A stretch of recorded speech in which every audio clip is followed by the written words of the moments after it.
Bonsoir à tous, on se retrouve donc ici depuis la salle du conseil municipal à Nice pour ces émissions spéciales autour des élections municipales qui se tiendront le 23 mars prochain. Malheureusement, toutes ces émissions se feront jusqu'à la fin de cette semaine sans Olivier Biscay qui est absent et c'est indépendant de sa volonté, donc veuillez nous en excuser. Ce soir, pour ouvrir cette soirée, je reçois sur ce plateau Philippe Vardon. Bonsoir. Bonsoir. Vous êtes candidat identitaire sur la ville de Nice. Vous êtes également président du groupe Nice Rebella, on y reviendra. Je voudrais d'abord, avant qu'on rentre dans le dur avec des spécificités qui sont dans votre programme, que vous nous parliez de ces alliances qui ont échoué finalement, puisque vous vous étiez rapproché un temps de Jacques Perrat, vous vous êtes désolidarisé ou en tout cas très éloigné du Front National. C'était impossible de vous allier avec ces candidats-là ?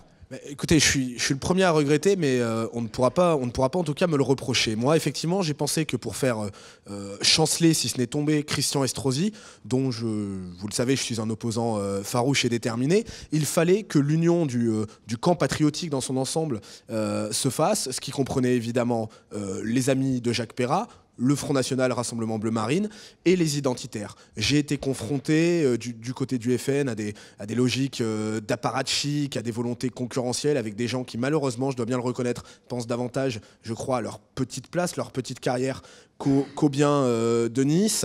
Et je dois reconnaître qu'aujourd'hui, oui, cette union n'a pas été possible. Cette union n'a pas été possible. Et je considère donc que dans ce scrutin, l'élection de Christian Estrosi semblant malheureusement aujourd'hui acquise, la question prépondérante va être celle pour les Niçois de savoir qui ils feront rentrer au conseil municipal pour incarner l'opposition au système Estrosi. Et je considère que la liste que je mène, la liste immigration, islamisation, insécurité, impôts, basta, est celle qui incarnera le mieux. Nous l'avons prouvé pendant ces 6 années, c'est notre bilan, cette opposition frontale avec Christian Estrosi, incarnera le mieux cette opposition. Alors vous avez fait campagne sur des thèmes assez durs, notamment celui de l'islam, avec des propos contre l'implantation d'une mosquée ici à Nice. Vous dénoncez d'ailleurs régulièrement plusieurs mosquées. Ici, la question, c'est pas l'implantation d'une mosquée, c'est qu'aujourd'hui, à Nice, il y a déjà 18 mosquées, et que demain, il y en aura sans doute 20, avec le bail de la mosquée de Roquebillière, 500 mètres carrés, signé entre la municipalité et l'UMAM, c'est-à-dire l'association. L'UMAM, c'est l'association qui représente quand même dans notre département l'Union des organisations islamiques de France. J'invite tous les téléspectateurs à s'intéresser à cette organisation, qui est quand même la représentante en France de la doctrine islamiste des frères musulmans, dont on entend beaucoup parler avec les événements en Tunisie, les événements en Égypte. La municipalité a signé le 17 octobre 2013 un bail pour des locaux de 500 mètres carrés dans le quartier Roquebillière, avec donc les représentants locaux de l'UOIF, ce qui sera donc une 19e mosquée, et avec le projet saoudien à Nice-Ouest, on arriverait à 20. Ces chiffres sont aisément vérifiables, on parle toujours de la mosquée de Nice. Il suffit d'aller sur le site musulman, qui n'est pas donc un site qui émane des identitaires, trouvetamosquée.fr. J'invite tous les téléspectateurs à aller dessus, trouvetamosquée.fr, à taper Nice pour voir le nombre de mosquées qu'il y a à Nice. C'est très facilement vérifiable. Celui de Nice-Ouest a du plomb dans l'aile quand même de projet. La ville de Nice souhaite le récupérer. Oui, en tout cas, vous savez, on a déjà été habitué à plusieurs reprises à cette agitation. Christian Estrosi bat des bras. Il nous avait expliqué, par exemple, 3 jours avant le premier tour des législatives 2012, qu'il allait transformer la mosquée salafiste de la rue Saint-Joseph en commissariat. On attend toujours que ce commissariat ouvre. Rien n'a bougé réellement. On s'agite, et au final, les projets avancent. C'est pour ça que je dis, oui, aujourd'hui, il y a 18 mosquées dans cette ville. Ce n'est pas moi qui le dis, ce sont les sites musulmans. Et demain, sans doute, 20. Effectivement, c'est trop. Moi, je refuse l'islamisation de Nice. Je ne veux pas que son identité soit altérée, que notre vivre ensemble soit altéré par ces traditions, cette religion qui sont étrangères à notre civilisation. Vous ne trouvez pas dangereux d'agiter les peurs Non mais attendez, ce qui est montrer dangereux, du doigt l'islam comme ça. Ce qui est dangereux. Est-ce que vous faites une différence entre un islam modéré, par exemple, et un islam plus dur ? Moi, je n'attends qu'on me démontre cela. Moi, ce que je vois, c'est qu'à Nice, l'islam qui gère les mosquées, en partenariat total avec Christian Estrosi, qui a fait de l'UOIF et de l'imam Othman Aïssaoui de l'Ariane un espèce de co-gestionnaire finalement de l'islam à Nice. Ceux qui gèrent ces mosquées, c'est l'Union des organisations islamiques de France, ceux qui sont les tenants de la doctrine islamiste des frères musulmans. Ce n'est pas moi qui agite des peurs, je dis oui, qu'il faut avoir peur et qu'on ne s'étonne pas après en allant cajoler, rassurer les mamans des petits sympathiques djihadistes qui sont actuellement en Syrie. 40 sont partis de Nice pour aller combattre en Syrie. Que ferons-nous d'eux quand ils vont revenir en France? Combien de futurs Mohamed Merah parmi eux? Je dis juste, effectivement, il y a des raisons d'avoir peur. Moi, je n'agite pas les peurs, je dis simplement la vérité et les choses telles qu'elles sont. Alors, c'est pas dangereux quand même de pointer du doigt une communauté comme ça? Attendez, ce qui est dangereux, c'est le développement de l'islamisme à Nice. Ce n'est pas de dire cette vérité. C'est ça qui est dangereux. Et tous les Niçois peuvent constater que le communautarisme, à travers le port du voile, à travers les revendications dans les écoles, s'est développé ces dernières années à Nice de manière croissante. On ne peut pas à la fois, comme le fait M. Estrosi, marcher main dans la main avec les imams de l'UOIF pour les mosquées niçoises et ensuite aller s'étonner devant les plateaux, devant les médias et sur les plateaux de télévision qu'il y ait des jeunes qui partent, des jeunes musulmans qui partent de Nice pour aller mener le djihad en Syrie. Tout cela est évidemment corrélé. C'est votre interprétation? C'est pas mon interprétation, c'est des faits. Et j'invite tous les téléspectateurs à se renseigner sur Internet ou à consulter mon ouvrage. Pas que des vérités sur Internet. Non, mais aller sur les sites musulmans, tout simplement, ou à consulter mon ouvrage, l'imam Estrosi, où ils trouveront des réponses à toutes ces questions à partir de faits clairement étayés. Ce ne sont que des faits. Alors, sur les autres grands dossiers de la campagne, parce qu'on vous entend sur celui-ci, parlons par exemple de celui de la fiscalité et de la dette.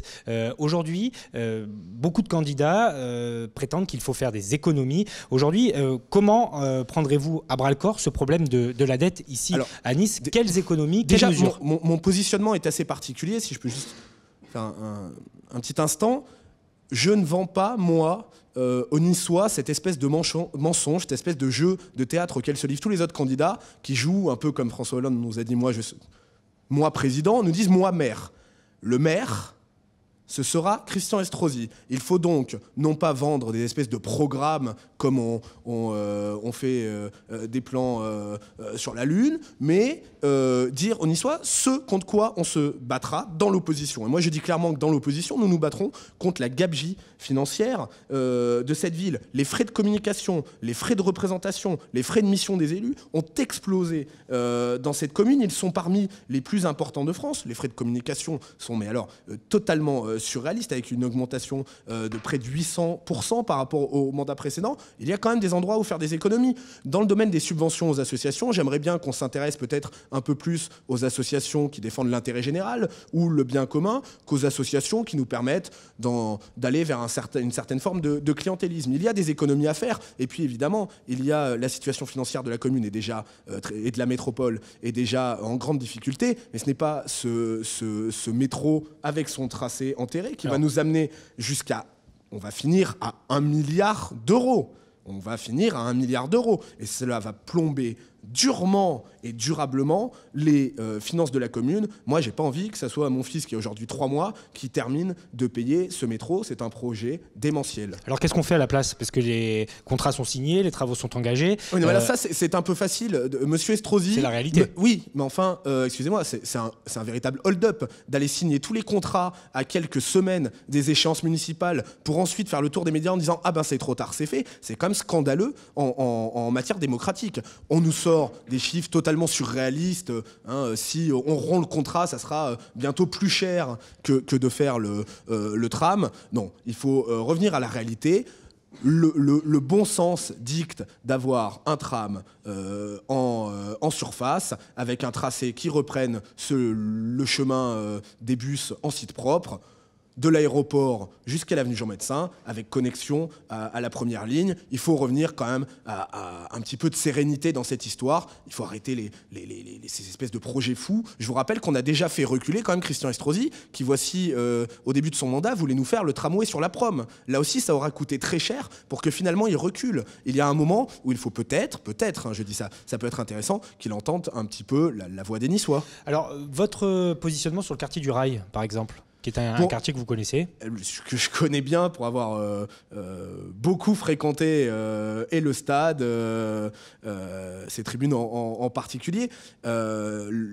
moi, j'étais déjà, je le dis très Du clairement, logement, un espace vert. j'étais profondément attaché au rail et j'ai toujours considéré que nous aurions gagné parce que le gym est un club niçois, que le gym est un club qui vivait au cœur de la ville, à ce que le stade reste dans Nice et pas comme ça aller amener un petit peu vers l'extérieur, sortir du cœur de Nice le club. Aujourd'hui, les choses sont faites, pas de manière parfaite d'ailleurs, on n'a toujours pas de vrai service de transport pour aller au grand stade, mais c'est ainsi. Je suis assez favorable à ce que nous conservions une partie des équipements sportifs du rail et que nous fassions non pas des logements, mais tout au contraire des espaces verts, un poumon qui permette à ce quartier de respirer. C'est quand même un quartier, le stade du rail, il est entouré déjà d'immeubles. Moi, je m'oppose mais très fermement à tous les projets estrosistes qui veulent qu'on continue de bétonner, de bâtir. Donc qu'est-ce qu'on fait? Parce qu'il faut on respire, donnez-nous on vos respire. propositions. Garder une partie du dispositif actuel, en particulier l'historique et patrimonial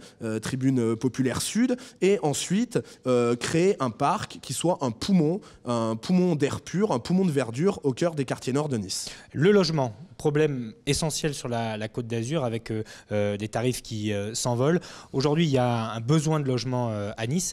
Que faites-vous pour les logements sociaux d'une part et l'accession à la propriété d'autre part? Bon, on a tendance à traiter la question du logement que par le biais du logement social. On ne peut pas avoir une ville non plus qui n'est faite que de logement social. Aujourd'hui, il y a une loi qui oblige les villes à s'en rapprocher. Oui, mais enfin, vous savez, quand on est un homme politique, ou en tout cas quand on est courageux, on peut aussi aller à l'encontre des lois qu'on trouve injustes et avoir la volonté de les changer. Et avoir la volonté de les changer. Et avoir la volonté de les changer.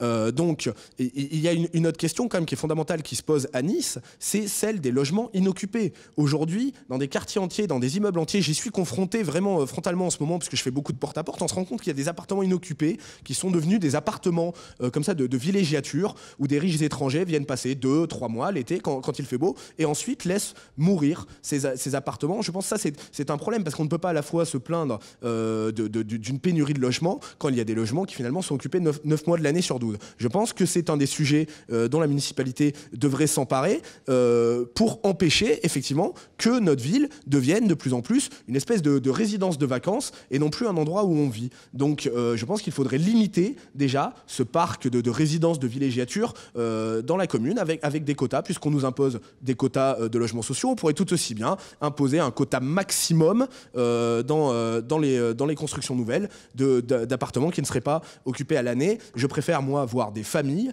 logées que des gens qui viennent passer 2 mois ici. Évidemment, cette question est importante, mais j'ai peur qu'on la prenne par le mauvais bout. La question de la sécurité, maintenant. Utilisation de la police municipale, utilisation de la vidéosurveillance, vidéoprotection.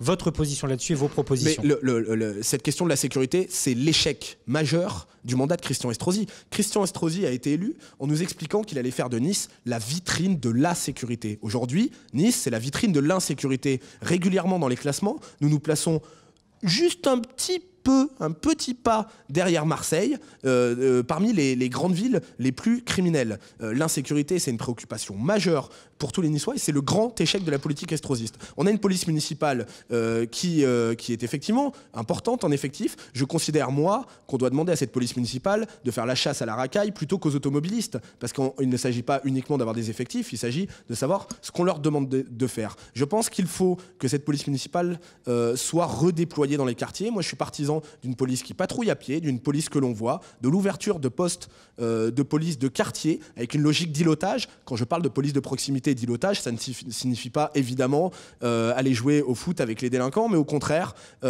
faire de la prévention à travers cette présence. Il faut qu'on voit du bleu dans les rues. Il y a un problème d'insécurité majeur dans le centre-ville, dans l'hypercentre. 40% de l'insécurité de la délinquance à Nice se concentre sur l'hypercentre. Je suis partisan de l'ouverture d'un poste, d'un commissariat, d'un grand commissariat de police municipale sur l'avenue Jean Médecin pour imposer aux bandes qui viennent y pourrir la vie des Niçois chaque week-end cette présence policière. Mais vous savez que cette question de la sécurité et cette question de la répression notamment est beaucoup entre les mains de la police nationale. Oui, aussi. mais attendez. Et que le maire, de ce côté-là, des pouvoirs. Non, mais Christian Estrosi est dans une escroquerie permanente là-dessus. Parce qu'il nous dit justement qu'il n'y a pas assez d'effectifs de police nationale à Nice. C'est vrai, sauf que c'est M. Estrosi qui appartenait au gouvernement UMP. C'est Christian Estrosi. Aujourd'hui, il n'est plus au gouvernement. C'est Christian Estrosi qui appartenait au gouvernement UMP Aujourd'hui, qui a décidé. C'est le gouvernement UMP, qui a décidé de réduire dans notre pays, et donc à Nice, les effectifs des forces de l'ordre. C'est pas le gouvernement socialiste. J'ai pas de sympathie particulière pour les socialistes. Je pense qu'on peut pas m'en accuser.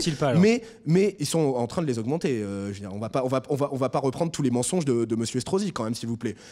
La réalité, c'est que c'est Monsieur Estrosi qui était dans ce gouvernement qui a réduit les effectifs de police. Alors aujourd'hui, il vient se plaindre. Et par ailleurs, Monsieur Estrosi ne cesse de dire à tous les maires de France que le maire est le premier responsable de la sécurité de sa commune. Et ben moi, je le prends au mot. Il est le responsable de l'insécurité qui sévit aujourd'hui à Nice. Alors, il nous reste 2 minutes pour conclure. Je voudrais vous poser cette question quand même, parce que vous parlez de votre envie de rentrer au conseil municipal pour être un opposant. Vous avez vu les sondages. Christian Estrosi est donné largement gagnant. Vous pensez que cette systématisation de l'anti-Estrosi, ça va vous servir dans les urnes ? Mais moi, je suis pas dans l'anti. Vous faites campagne contre Christian Estrosi. Bien sûr que je fais campagne contre Christian Estrosi parce que je le considère. Est-ce qu'à un moment vous n'avez pas peur que ça soit trop ? Il est maire depuis 6 ans et c'est lui le responsable de cette situation. On ne peut pas à la fois être dans l'hyper-communication comme on le fait et dire ah ben non, on m'attaque tout le temps, c'est pas gentil. Oui, il est responsable. Il est responsable quand il collabore avec les islamistes de l'UEF. Il est responsable quand il préfère mettre des PV avec les caméras plutôt que d'arrêter les délinquants. Bien sûr qu'il est responsable. Et nous incarnons depuis 6 ans la principale opposition la plus déterminée à sa politique. J'en veux un exemple très simple, nous sommes les seuls à avoir fait condamner la municipalité dans les tribunaux. Ce n'est pas Monsieur Allemand, ce n'est pas Monsieur Picard avec Anticor. Nous avons fait condamner la municipalité, vous savez sans doute pourquoi, pour violation du principe de laïcité dans les relations entre la municipalité et la mosquée de la rue de Suisse. Il vous reste 10 secondes, Philippe Vardon, pour nous donner votre première mesure si vous êtes élu au soir du 30 mars, même si vous partez défaitiste de ce côté-là. Je pars pas défaitiste. Notre victoire, ça sera de nous battre contre Christian Estrosi au conseil municipal. Notre première mesure